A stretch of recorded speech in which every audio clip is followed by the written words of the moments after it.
Welcome to Chowder and Grits, the podcast for ACC and Virginia Tech sports. I'm Justin Cochiola alongside Tim Hirth. It is Thursday, September 8th, and we are talking Hokies ODU recap. Unfortunately, the Brent Pry honeymoon is over, but we'll talk about that. We're also going to look at week one of the ACC. We're going to look ahead to week two, preview the Boston College game. It's going to be a good show, but before all that, Tim, what's going on? Just hanging out. Got a little soccer on in the background, which I need to mute. But getting ready for a fantasy football draft here in a little bit. So stay tuned. Final. Next week, you can find out which running back to expect a major injury from on week one based on who I select. So, let's tune in. Well, you are wearing a Panthers jersey, so you're used to running back injuries. Oh, yes. Yep. I'm used to running backs made of glass, baby.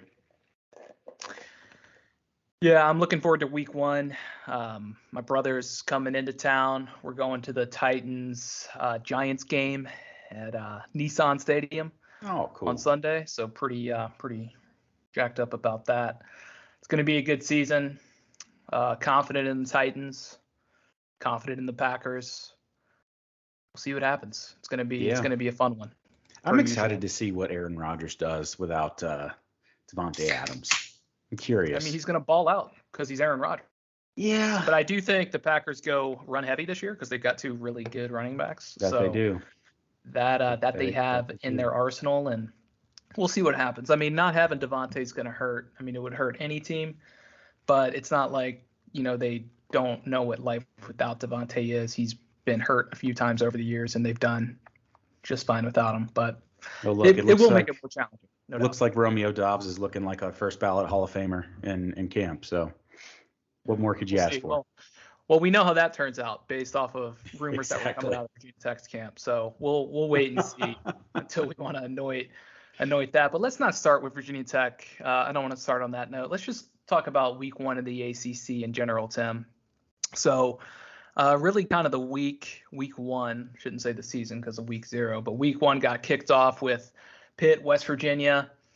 Really good game. I don't know how good either of those teams are going to be, but it was entertaining nonetheless. I really thought Pitt outplayed West Virginia in the first half, and then West Virginia outplayed Pitt in the second half until that pick six, which really kind of turned the game around into Pitt's favor. But it was fun way to get it started. I thought it was a week about survival. Survival and surprises, really. The Pitt game, North Carolina got down to App State, then got up big, and then gave up 40 points in the fourth quarter. I don't know how a team the caliber of North Carolina, with the amount of talent they have recruited to the defensive side of the ball, can give up 40 points to a Group 5 team in one quarter. Not 40 points overall. In one quarter. Yeah. That was one of the most entertaining fourth quarters in history, though. I mean, I loved every minute of it. Dre Bly has a lot to answer for based on the way that secondary played. Yeah, well, I mean, I guess it goes unanswered because he's had issues since he's been there. But fascinating. I thought the FSU-LSU game was wild down to the end, obviously. That was Sunday night. Again, I don't know how good either of those teams are going to be. I thought we were watching two pretty average to below average teams battle it out. But FSU, man, they survived in what was an almost colossal collapse there at the end. And surviving committing a cardinal sin that I don't understand how we're still doing as coaches in the year of our Lord 2022. Why are you running a toss play on the 2-yard line in that position? Just don't do it, would be my suggestion. Maybe don't do it. That'd probably be a good suggestion. Probably something that Mike Norvell will take. But, just a wild finish. And then LSU drives down the field, basically 98 yards, scores the touchdown, misses the extra point. And, I mean, just watching Brian Kelly have to go through that on the sideline was reason enough to celebrate for me personally. Oh my gosh, there's no better person that could happen to. Please tell me you saw his media availability today and how that started. Oh yeah, I think it was yesterday, wasn't it? Are you talking about It may have been yesterday. We'll show up. Yes. Yeah. Golly. where he's perfect. Trying to like joke around, but he wasn't joking. Like he was very serious. Like he was that the media was funneling in late. Yeah. And he's also pissed off that they lost. Right. And you can just see like that angry elf culture just like start to it's rising up into his eyes, coming out. Well, it's funny because that foghorn leghorn accent dried up real quick. He was back to old Midwestern Kelly over there, just shooting zingers. Guess he ain't from the South anymore. No, he and his family must not like it too much in LSU right now. And then NC State, I mean, that was a close call. East Carolina win by 1. I don't think a lot of people saw that one coming, but maybe they should have. Maybe they should have. Going to Greenville is never easy for NC State. It's never easy for really any ACC team, if we're being honest. Dowdy-Ficklen Stadium, one of the best atmospheres for a group of 5 team, I think, in the nation. They bring it. And, your first game of the year going into a hostile environment, not easy. Devin Leary didn't look like Devin Leary at all, not even remotely close. And the game shouldn't have been that close. NC State got stuffed on the goal line, I believe, twice there towards the end of the game. But, hey, when you play conservatively, things come to bite you in the ass. And I thought Tim Beck's game plan overall was way too conservative, showed way too much respect to ECU's defense. And that's a theme for later in the show. I guess the other highlight was Duke shut out Temple 30-0. I mean, Temple must be really bad, but shout out to Duke, 30-0 victory to kick off the blanking on the coach's name, Elko era. Yeah. And then Syracuse. I mean, destroys Louisville, 31-7. Right. I mean, what was that? How did that happen? When I saw that score, I was like, this must be a typo. This is an error. Yeah. So I agree. I mean, is this the start? I guess this is either the start or in the middle of Scott Satterfield's seat starting to warm up a little bit. I mean, that can't be something that Louisville fans like to see at this point in time, because going in, Dino Babers' seat felt really, really hot. So I was gonna say either that or Dino just likes to go on like a 4-year cycle where he just wins 10 games every 4 years. That works. It's 10 games the next 3 years combined, and then wins 10 games again. So hey, I mean, it works. Whatever keeps you employed. If Haley's Comet can do it, so can he. They lose on the road. We'll talk about that in a second. Boston College loses to Rutgers. Pretty big surprise for me. I mean, absolutely abysmal performance on offense. We'll talk about Boston College in a little bit in the preview, but that to me was a bit of a shock. Rutgers is not good, and they're very young. So very concerning if you're a Boston College fan. Clemson, they look like the exact same team. Really good defensively and on special teams. They're at their best when Will Shipley has the ball. DJU doesn't look like he belongs in a Clemson uniform as a starting quarterback, in my opinion. But it looks like they have a quarterback decision to make on their hands. I don't know who's behind DJU or what experience level's there, but you got to think if he continues to play like that, I mean, he can't throw the ball more than 2 yards down the field. All they were doing was dinking and dunking. Luckily, their defense and special teams was putting them in prime position to score just multiple times throughout that game. So no. This may surprise you, but they have a blue chip quarterback waiting in the wings, and it seems like the natives are extremely restless for him to get on the field. And who could blame them? I don't know how much of a leash DJU has, especially after that performance. But hey, look, Dabo's a loyal individual. That's for sure. And his loyalty is very strong when it comes to DJU. At least it appears so on the outside looking in. So we'll see. Yeah, I don't know how strong it should be. I mean, he hasn't really done anything. No. I mean, if you compare it to a few quarterback regimes. VA kicks off the Tony Elliott era with a 34-17 win over Richmond. They got up like 28. I think it was like 28-6 at halftime. They kind of took their foot off the gas, it would appear.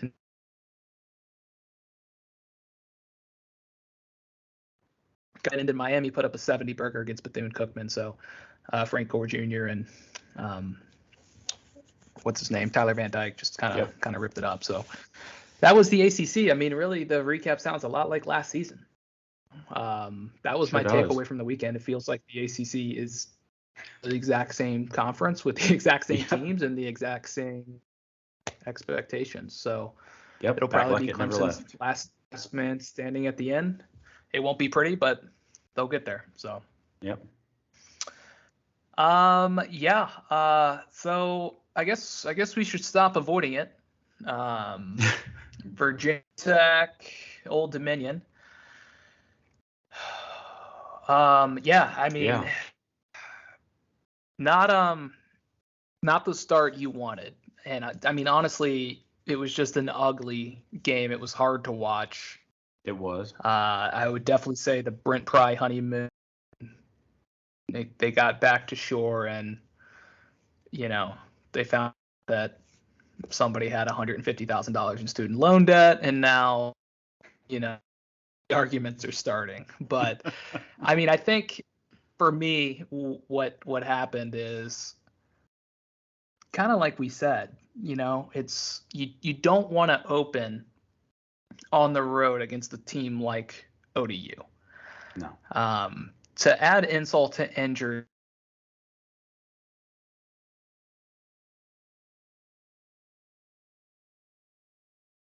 I've heard the term correctable a lot, and sure, it's correctable. I mean, you had 14 penalties, which is the second most of any Virginia Tech team since 1987. You just cannot lose to Old Dominion. And I mean, it's the second time it's happened since 2018. And the more this happens, or the more it becomes kind of commonplace, I mean, it's just going to cause like irreparable damage to the brand, to what is Virginia Tech. I'm not, in the previous losses to Old Dominion and James Madison and Liberty, stretches over a decade. 2 of what I mentioned, now 3 have happened in the last 4 football seasons. You got to right the ship. That's what Brent Pry's there to do. Now, what I think happened mostly on Friday was just the perfect storm of new head coach, never before head coach, entirely new coaching staff top to bottom except for J.C. Price, new offensive system. You've got 4 returning starters on offense that are trying to figure out in a real game life situation how to play together for the first time. And it didn't work. And then add insult to injury. This is ODU's Super Bowl. It's an extremely important game for them because they can beat Virginia Tech. They can sell that inside the program, outside the program. And then you have the money relationship to where, like it or not, like he's going to know some of what Brent Pry does. So I think you add all of that up, and it's very easy to see and understand Virginia Tech lost this game. Biggest thing for me, though, was they shouldn't have lost the game. Mm-hmm. As bad as they played, they shouldn't have lost the game. And throughout the football season, throughout the prior coach who was here before us, who was here before Pry, constantly lost games that he shouldn't have lost. So that was the frustrating part. But, you have 5 turnovers, you have 14 penalties. It's going to be hard to beat Incarnate Word playing like that. It's just not going to happen very often. You cannot do that. You cannot beat yourself. And then just one thing I want to say about playing at ODU. It was on display publicly and behind the scenes as to why you should never do that. Yeah. The elevators break at halftime. Coaches can't get up to the box. The locker room gets robbed. Their facilities are a joke. And you're just like left wondering, like, why are they there? Like, what's the purpose? And you yourself in the spot, you didn't know this at the time, with the new head coach, everything I just outlined, on the road to the shithole, and you set your program up for failure. I mean, those aren't excuses. You got to win the game, but it just kind of adds insult to injury, and it was just like a bunch of frustration that boiled over. But 5 turnovers, 1 that led directly to a touchdown botch snap, 4 interceptions, 2 were on the quarterback. You could argue 2 weren't, and they were really bad. The 14 penalties, and then clock management at the end. Yeah. 28 seconds ran off the clock with about a minute and a half to go. Yeah. That's not good. That cannot happen. Right. And that's on the head coach. It and is. So there was just a lot of things that you could have pointed to the coaching staff or to the head coach where you're like, okay, well, yeah, correctable term of the week that I'm kind of.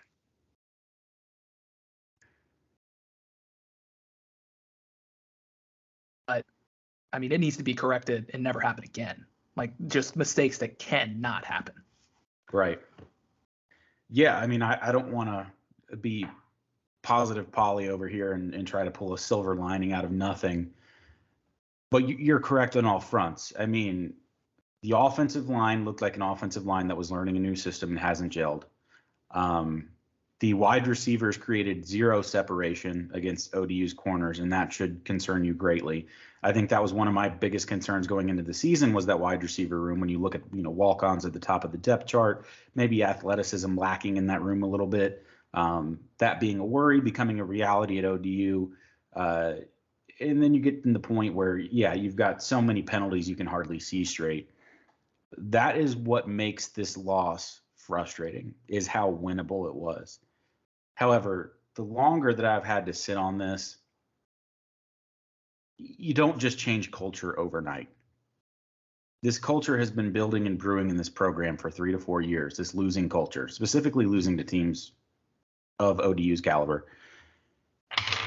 It's going to take a lot of work from Brent Pry to get this where it needs to be on many levels, right? You've got the talent level, which we're digging out of a hole left by the previous staff in regards to recruiting and player retention. We're dealing with a new scheme being installed. And when you look at the scheme that was being run, if you talk about Brad Cornelson, he didn't let the quarterback make decisions on a read option. So we're starting from scratch with a lot of these guys. We're putting in the foundation right now.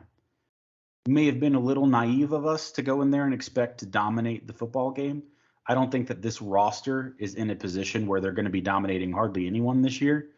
And I think we got too hyped up on the culture thing being corrected because Brent Pry has said all the right things and he's doing all of the right things. But when you get down to it, it's going to take a lot of time to get that culture corrected. And look at the guy who unfortunately got picked on again on the last pass. I believe it was Dorian Strong again. And how many times did he get victimized last year in that same manner? You just don't fix it overnight. Yeah. When I talk about the silver lining, one of the instant impacts that Brent Pry can provide is defense and coaching. That was one of the best Hokie performances on defense that I can imagine in quite some time over the course of 3 to 4 years. You want to talk about schematically, they were great. We missed a couple more tackles than I would like, but the players were in the position to make the plays. And Dax Hollifield had a whale of a game. What can lead to probably the best game I've seen Dax potentially ever play. No question. Which was positive. Yes. These can all lead to really good things in the short term. That defense is going to keep Virginia Tech in the game no matter who they play. My questions remain now on the offensive side of the ball for obvious reasons. And it starts with Grant Wells at quarterback and his decision making, which has to be better. But and again, I don't want to be the guy that is just finding silver linings. But Justin, Grant Wells did make some pretty darn good passes. I see a good quarterback in there, and these errors are wholly correctable. If you can't correct a quarterback throwing into and out into press coverage, why are you even coaching at that point?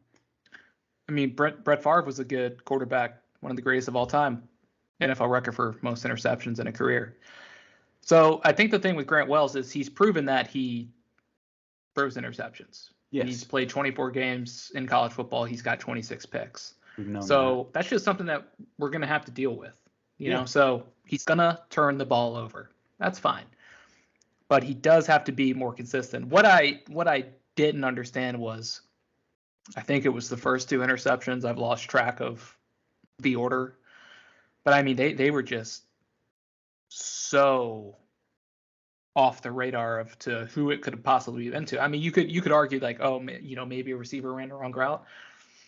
It was so egregious. I mean, I hope that was the case, but I kind of doubt it. Like those are my issues. Like if you're trying to fit it into a tight window and you throw a pick, okay. If you miss a receiver by 20 yards and it's on the opposite side of the field of where your closest target is, like that doesn't make any sense to me. So that can't happen.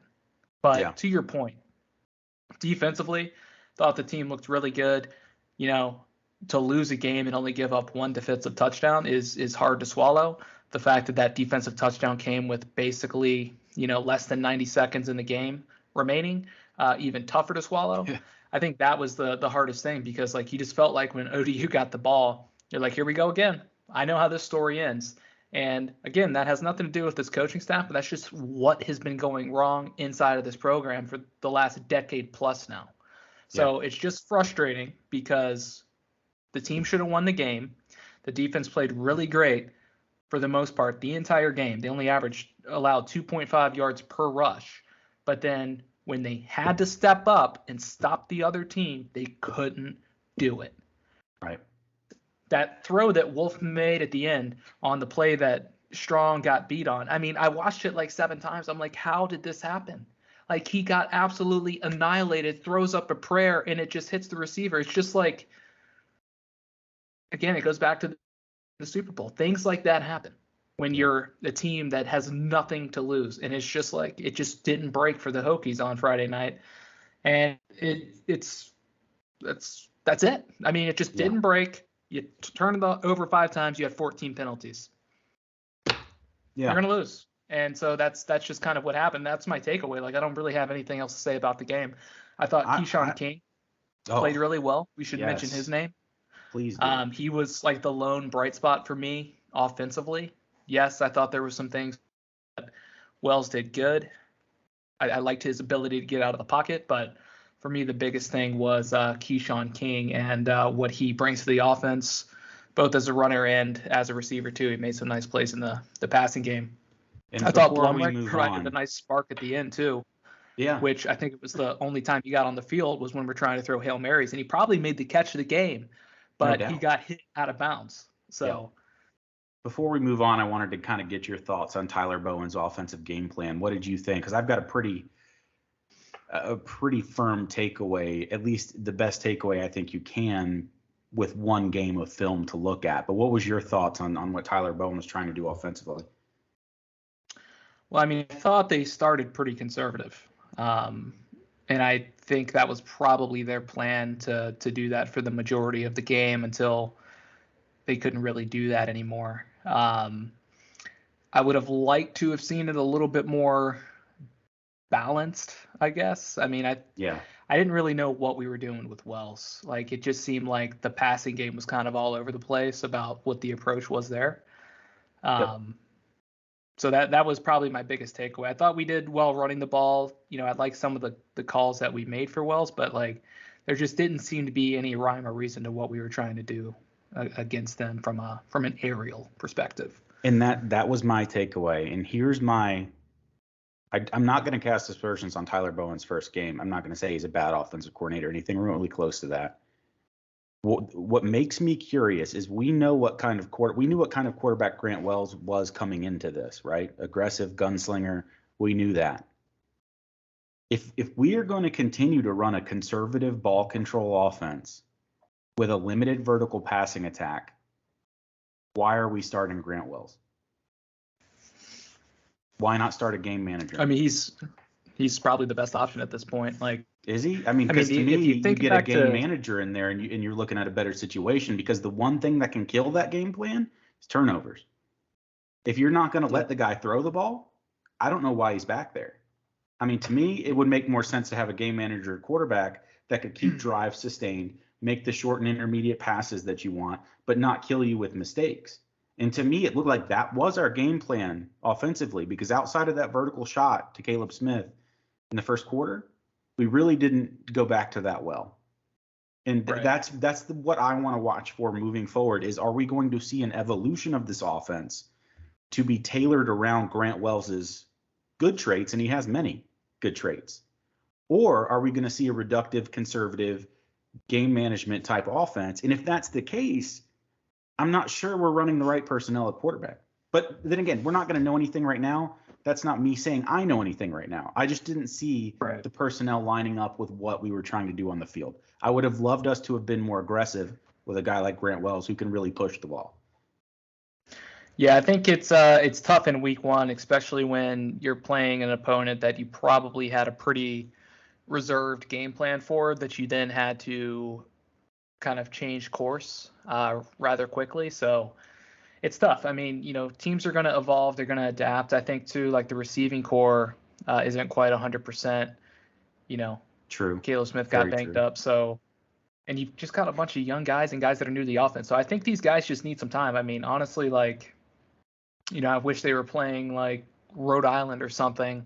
Or UConn to kick off the season. I think it would have been better. Not to say that like Old Dominion is that big of a step up above those schools, because again, they started last season 1-6 and they finished hot. But fact of the matter is Virginia Tech should have won the game. Yes. Easy to come out and say it should have been correctable. Yes, but I think there's a mix of there's going to be some growing pains no matter where you look. There's going to be growing pains with Brent Bry's head coach. I think when you look at the clock management situation, that happened because he is calling the plays on defense. That's right. And they need to figure out who is going to help him manage the game to watch things like that throughout. There's too much going on at the end of the game, especially when you're trying to hold the other team. That's a great point. To also have to watch the clock. Like, you have to have somebody there that is, hey, Brent, we need a timeout, or go tell the offensive coordinator to call a timeout, whatever it needs to be, whoever's on the field. So, I think that's what week one is about, learning your first game as the head coach. Those are things I think improve over the course of the season. But, I think that's all we for the recap there.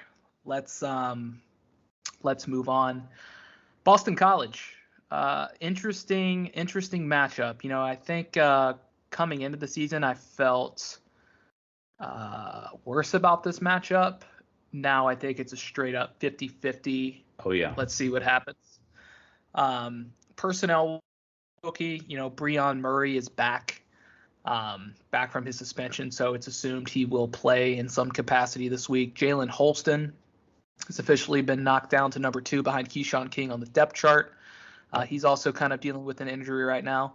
Alan Tisdale, I think the reason we probably aren't seeing more of him right now is because he's not eligible at the moment. So he's battling some eligibility concerns, which is why he's probably 3 on the depth chart. But he's still practicing with the team. He's on the scout team right now, but hopefully they can get that out and he's back on the field sooner rather than later.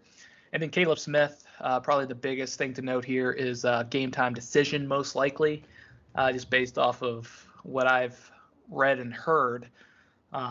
Just got banged up during the game. So we'll see what happens there. But Boston College, I think the good news for the Eagles is they've got Vil Dracovic and Zay Flowers, who's a pretty nice wide receiver option. I think Zay Flowers is probably one of the best players in the ACC. Top 3 receiver in the conference, in my opinion. Definitely the X factor anytime you're playing Boston College. The bad news is for BC is they don't look like a very good football team. No. They had the worst offense in the ACC last year, largely because Dracovic got hurt. And the big concern with BC this year, you say it's the defense or the rushing D. You're not going to say it's the quarterback. You're not going to say it's the receivers. It's the offensive line. And it is a big, big problem. Yes. They have literally lost the entire offensive line from last season. 4 of those guys are in the NFL. One of those guys tore his ACL. So they're down to 5 new starters on that offensive front. And they go into Rutgers last week, and they rushed the ball 29 times for 28 yards. I mean, this is a team that had a 1,000-yard rusher in Patrick Darwell last year. Yeah. And he had 4 carries for 25 yards. So, if you look at what happened last week, They were able to throw the ball at times. Zay Flowers was targeted a number of times on 2 of those targets. 2 of Drakovic's interceptions came along, and I believe Drakovic had a fumble as well. So 3 turnovers for Boston College, and they just could not put Rutgers away. Rutgers hung around and then ended up with the victory. I think they outscored them 16-7 or something in the second half. If you look at what Boston College does defensively, they have a really good secondary. You know, their secondary last year was ranked 3rd nationally in yards allowed per game at 173.5 passing yards. They were 16th in fewest passing touchdowns, 27th in completion percentage. They returned most of those guys. They had a couple reinforcements come in. It's going to be difficult to throw the ball against Boston College. So they're going to need to figure that out with Wells and have a game plan around protecting the football. They have a strong group of receivers and tight ends. They have a strong running back. They have a strong quarterback. They've got pieces. Their weaknesses are a weak offensive line, and then basically their front 6. They play a 4-2-5 on defense. Okay. Right. They're very vulnerable against the run. They were 92nd last year. Rush defense allowed. They gave up 170 plus yards last week to Rutgers.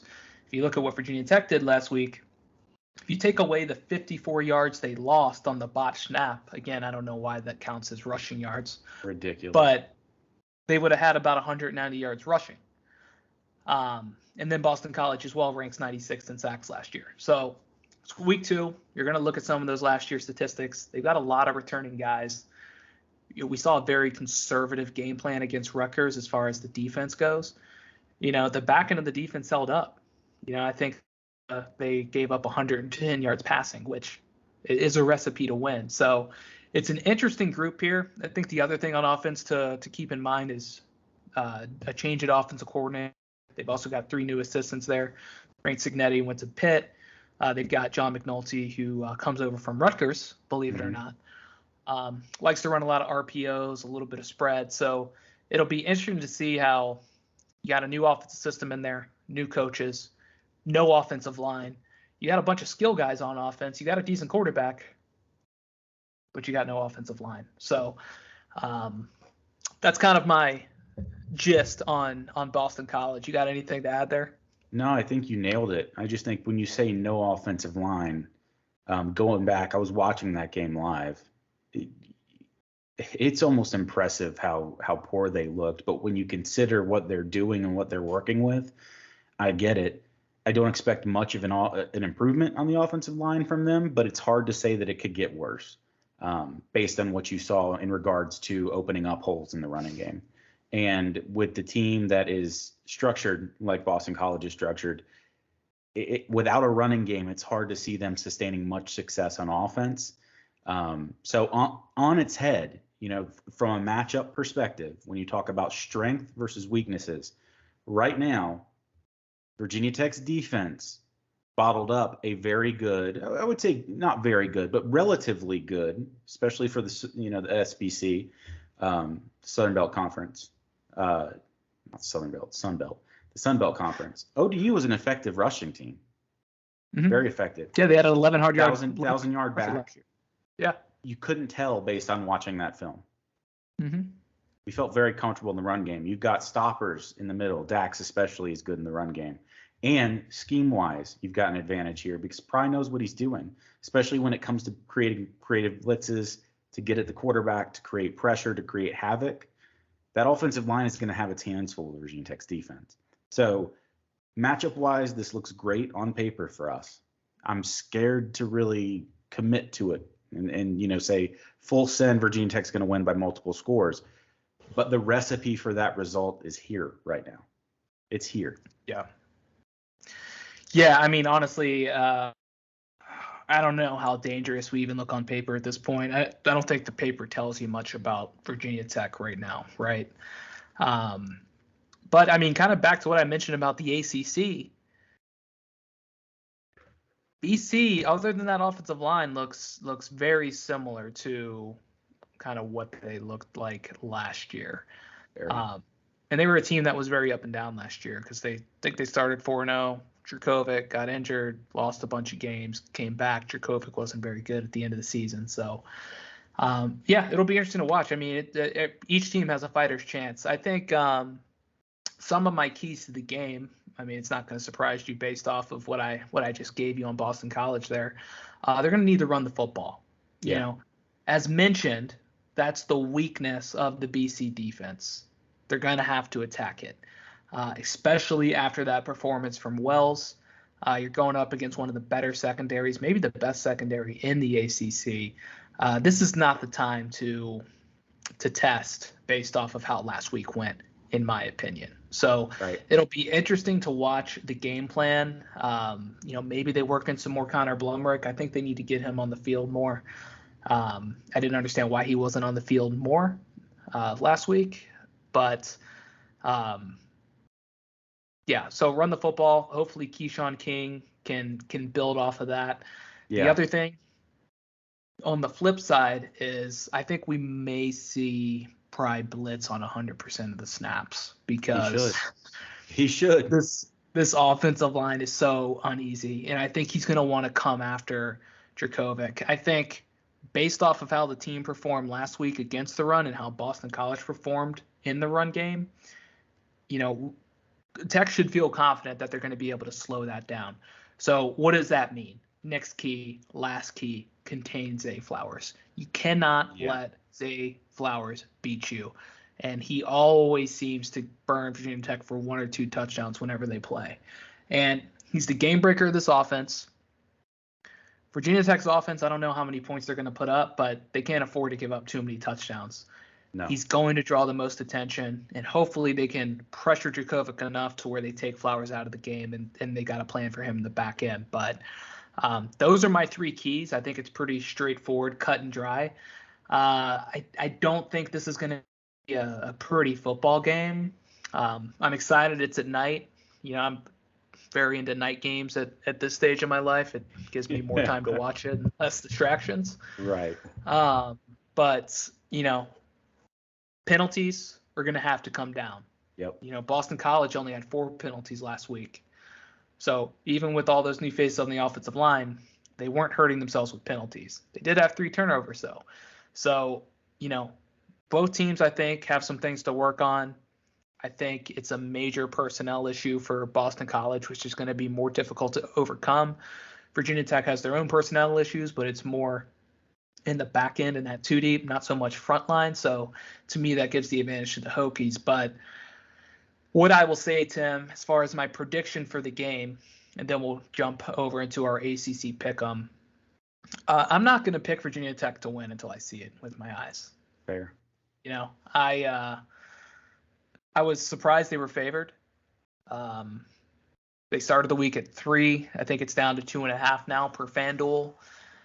It is Pry's debut. I think the team will come out hot. I think it'll come out, fired up, ready to go. I'm sure they've had a very difficult week of practice. Yeah. I bet they've had quite a bit of film study. I bet they're focusing on doing the little things. I bet there's been some self-reflection on the coaching staff about what they need to do better. Yeah. If there's any accountability, it was a systematic failure. Yeah, it was. And I mean, the thing with Pry is when you listen to him, like, there's accountability. Oh yeah. Like he's not beating around the bush. I mean, he came out and said, "Yeah, I lost track of the clock." You don't hear coaches say that a lot. No. You usually hear him say like, "Oh yeah, no, like that was part of our strategy. Didn't call a timeout." No, he's like, "Yeah, no, I lost track of the clock." Or just the sound of a crinkling water bottle. Right. Exactly. But yeah, I mean, I want to pick the Hokies. I'm not going to though. I want to see them do it first against a legit opponent, meaning like not Wofford. Yeah. And so hopefully like Virginia Tech can get it going in the right direction. But I think it's going to be an ugly game. I've got 19-17 Boston College, last second field goal to win. Okay. Wouldn't surprise me. Yeah, no, I think it will be a close game. I'm not looking at this with any sort of bias of recent results, because that would tell me not to bank on the Hokies winning here. But I am. The matchups on paper, our strengths play into their weaknesses. they have the worst weakness out of all the positional groups that'll be on display on Saturday. Their offensive line is the worst positional group out of all of them on both teams. Prize showed me a lot on defense against ODU. I realize that's kind of a joke considering it's ODU, but in all seriousness, ODU has a good offense. They returned 10 starters on offense. Right. They have a good offense. And that was one of the things I was worried about going into the ODU game. And I quite quickly realized this was a different ball game when it came to defensive coaching. I do think this matchup bodes well for Virginia Tech, and I like Virginia Tech by multiple scores here. I'm going to say conservatively 27-17, something along those lines. But it wouldn't surprise me if it was more than that. This really is a chance where you've got the matchups look good on paper. They look like they're in Virginia Tech's favor, and you know they're going to come out hot trying to get the first win at home in Prize debut. Yeah. Well, I hope you're right, and I hope Me I'm too. wrong. But yeah, we'll see. I mean, I do hope Virginia Tech can come out, correct the issues, and put on a nice performance in Prize first game at Lane, which will hopefully be the first of many, and hopefully get Virginia Tech started in the right direction. And of course, just a little disclaimer. At home. I don't want you guys out there to think that is a homer pick. I don't think that a win of that nature would be much of a testament to the state of the program or, how we look from a talent standpoint. I just think this matchup in particular, very favorable for the Hokies. And that's what I expect to happen. But I don't want you to think that's a homer pick. I think Virginia Tech's going to go out and run the table after this. I understand holding our horses, especially after a result like that at ODU. But, when you just break down the matchups, that's the way I see it shaking out this week. All right, let's move over to the ACC Pick'em. These lines are courtesy of FanDuel. So as of 9/7 earlier this evening. So we just went the BC Virginia Tech game. So I took BC plus 2.5. You are taking Virginia Tech minus 2.5. Correct. Louisville at UCF. UCF a 5.5 point favorite. What do you got? Golly, that's a tough one. Vegas usually knows what it's talking about, but that Louisville team was bad. But Malik Cunningham, probably the most dynamic playmaker in the ACC. Give me the points in Louisville. Yeah, I'm going to take UCF. I think, Louisville did this a lot last year. They looked like crap. They were unpredictable. Blow a team out the next. So you just never know with them. But I figured after a disappointing – was the game at home? I think it was at home. I think it was, yeah. Syracuse going to Louisville and spank them like that? That was pretty embarrassing. Now they're going to have to go on the road to UCF. Pretty solid program. I'm going to take UCF minus 5.5. Tennessee at Pitt. Tennessee is a 6.5 point favorite on the road at Insurance Stadium name. I can't remember. Generic Insurance Stadium. So, I think here in Rocky Top land, everybody is very excited about the old Vols, which isn't surprising. That's pretty standard for this time of year in the Rocky Top Nation. But it's the Vols year. Very similar to last year for me. Very similar to last year to where got the high-powered offense led by Hendon Hooker. It's still a wait and see on their defense, but their defense really has not added much since last year, and their defense wasn't good last year. So I think Pitt is going to score some points. I don't know if they'll be able to keep up with Tennessee's offense. I think this will be a shootout. It was a pretty high-scoring game last year at Tennessee. Pitt came out on top. Tennessee put up 60 last week against Ball State. Ball State was a bowl team last year, but it's still Ball State. I'm going to lean Tennessee here. I think whoever wins by a touchdown. I'm going to tip my hat to Tennessee in this matchup. Yeah, no, this one's fairly easy for me. I thought Slovis looked underwhelming, especially on some of his balls. The touch and accuracy just wasn't really there for me. We knew this Pitt offense was going to take a step down. So when you look at last year in that shootout, you had Whipple, you had Pickett, you had the Blitnikoff winner. There's a lot of differences in that Pitt team versus this Pitt team. And I just don't think when you match up those two offenses on paper, the gulf between the two is quite large with what Hendon Hooker is working with in Heupel's system. So give me Tennessee with the points. Tennessee's going to win by multiple scores. Miami 24.5 against Southern Miss. I'm taking Miami. I think Tyler Van Dyke and Frank Gore Jr. is an interesting little tandem to watch there in the backfield. It's just crazy that Frank Gore Jr. has a kid. He just retired, but kid at Miami. I mean, not crazy that he has a kid. But let's see if they continue to light up. Put up 70 last week. I think they'll put up big numbers here against the old Eagles of Southern Miss as well.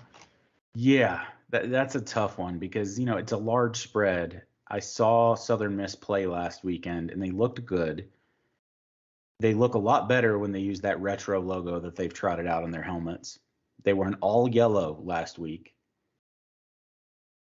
Is it yellow in the morning, sailors take warning, yellow at the night? No, it's like red, right?